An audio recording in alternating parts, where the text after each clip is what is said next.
2026 கண்டிப்பாக தமிழக வெற்றி கழகத்தின் தலைவர் அவர்களை முதலமைச்சராக அமர வைப்பதற்கு நான் இருக்கிறேன் என்று இந்த மண்ணின் சொந்தக்காரர் அண்ணன் கேஎஸ் அவர்கள் 50 வருடமா அவருடைய அரசியல் பயணம்.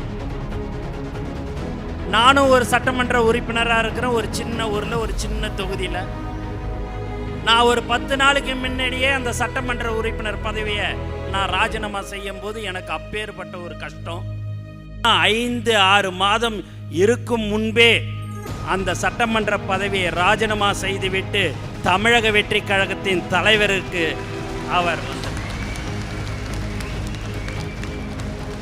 அண்ணா, இன்னைக்கு நான் உங்களுக்கு தெளிவாக சொல்கிறேன்னு, நீங்கள் என்ன சொல்கிறீங்களோ, எங்கள் தலைவர் தளபதி என்ன சொல்கிறாரோ, நீங்கள் என்ன சொல்கிறீர்களோ அதுபடி நாங்கள் எல்லோரும் செயல்படுவோம்.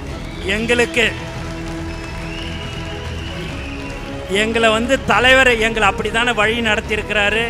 ஒருத்தவங்க யார் நம்பி வராங்களோ கடைசி வரைக்கும் கைவிட மாட்டோம் என்பதை தெளிவாக சொல்கிறேன்.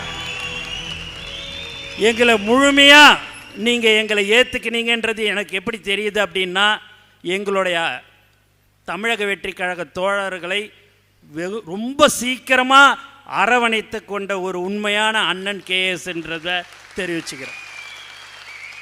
நான் அவர் முன்னாடி இப்படி பேசுனா கை தட்டுவாங்க போவாங்கன்னெலாம் சொல்லலைங்க. அந்த மாதிரி எங்களை வழி நடத்தவில்லை நம் தலைவர் தளபதி.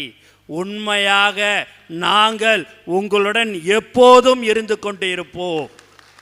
அதே போல் உங்களுடன் நீங்கள் மற்ற கட்சியிலேருந்து உங்கள் கூட சேர்ந்துருக்கிறாங்க, அவங்களுக்கு உண்டான மரியாதையை நாங்கள் உங்களுக்கு எப்படி கொடுக்குறோமோ அதே அளவிற்கு நாங்கள் கொடுப்போம் என்பதையும் இந்த நேரத்தில் தெரிவிச்சுக்கிறோம்.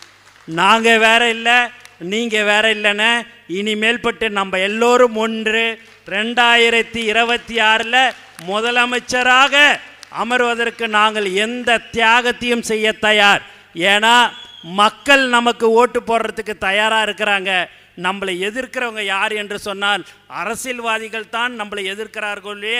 அந்த அரசியல்வாதி வீட்டில் இருக்கிற தாய்மார்கள் கூட நம்ம தலைவர் தளபதிக்கு தான் ஓட்டு போடுவாங்க. ஏன்னா ஒரு உண்மையான தலைவரை ரொம்ப நாள் கழித்து ஒரு பெரிய பெரிய தலைவரை பார்த்த தமிழ்நாடு ஒரு உண்மையான தலைவன் நமக்கு கிடைத்து விட்டார் என்று இளைஞர்களுடைய எழுச்சி நாயகனாக தலைவர் தளபதி இருக்கிறார். చంపొద్దు నేను